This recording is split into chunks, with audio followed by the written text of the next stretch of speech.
আমি নাগাৰা নামৰ কৰিশ্মাৰ ঘৰ আহি পাইছোঁ।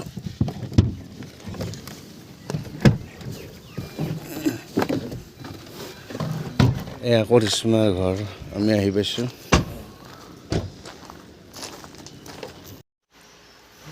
আমি আহি পাইছোঁ চিপাঝাৰৰ কৰিশ্মা নাথৰ ঘৰত। আমি তেওঁক অপেক্ষা কৰি আছোঁ, তেওঁ ঘৰতে আছে। আমাৰ বন্ধুসকল আছে গোটেই, আমি নিমন্ত্ৰণ কৰিব আহিছোঁ। আৰু তেওঁৰ ৰাইজৰ পৰা কিমান মৰম পাইছে এটা এটাকৈ আপোনালোকে দেখা পাইছে।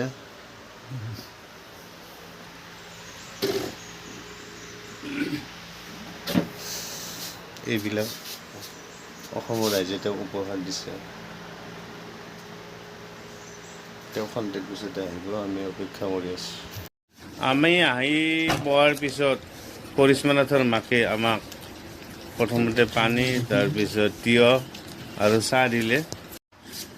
কৰিশ্মা নাথৰ ৰুমটো দেখা পাই ইমান ভাল লাগিল। অসমৰ ৰাইজে তেওঁক বিভিন্ন ধৰণৰ মানপত্ৰ, গামোচা, জাপি, ৰুমটো ইমানে অসমৰ ৰাইজৰ মৰম ভৰি আছে, সঁচাকৈয়ে বহুত ভাল লাগিল। মই উপস্থিত আছোঁ কৰিশ্মা নাথৰ ঘৰত আৰু তেওঁৰ মাকক আপোনালোকক চিনাকি কৰিব দিছোঁ।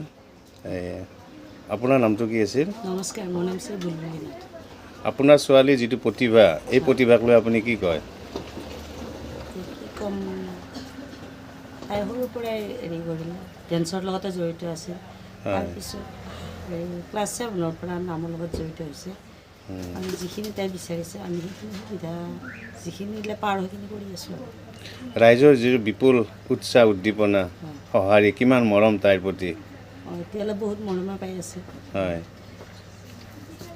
এই নামৰ প্ৰতি তেওঁৰ সৰুৰ পৰাই আছিল নে প্ৰথম ডেন্সতে আহিল? সৰুৰ পৰা ডেন্সতে আছিল, তাৰপিছত ক্লাছ 7ৰ পৰাহে নামৰ লগত জড়িত হৈছে।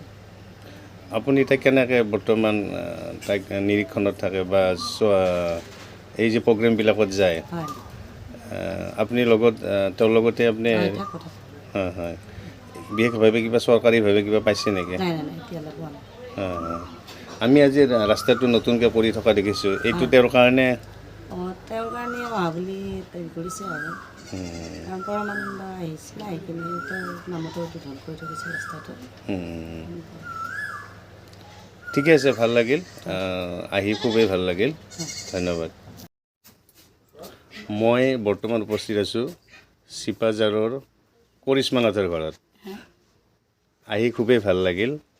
তেওঁ যিহেতু ৰাতি নাম গাই ৰাতিপুৱা উঠাত দেৰি হয়, আমি বহুত ৱেইট কৰিছিলোঁ আৰু নিমন্ত্ৰণ কৰিব আহিছোঁ। কালি শুৱালকুছিত পৰিৱেশন কৰিলে, তাত যাই কেনে লাগিল?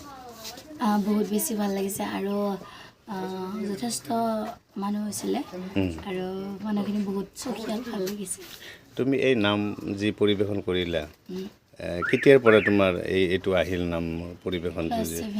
ক্লাছ 7 না? 7ৰ পৰা শিকিছোঁ, কিন্তু first year higher secondary first ইয়াৰৰ মাজমানৰ পৰা অলপ বেছিকৈ নাম গাইছোঁ।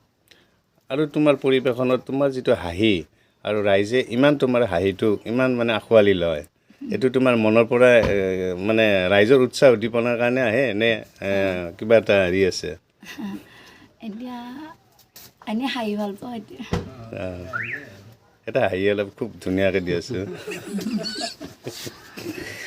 বাকী হেৰি তোমাৰ প্ৰগ্ৰেম অসমৰ মানে আপাৰত যি আমাৰ সেইটো চাইডত গৈছা নে তুমি?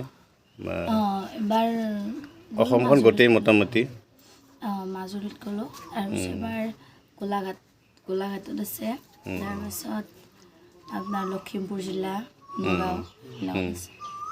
এতিয়া আমি নিমন্ত্ৰণ কৰিছোঁ শিলগুৰি নীলকণ্ঠ প্ৰগতি গোষ্ঠী, শিৱৰ নামাকৰণেই আমাৰ পৰিচয়।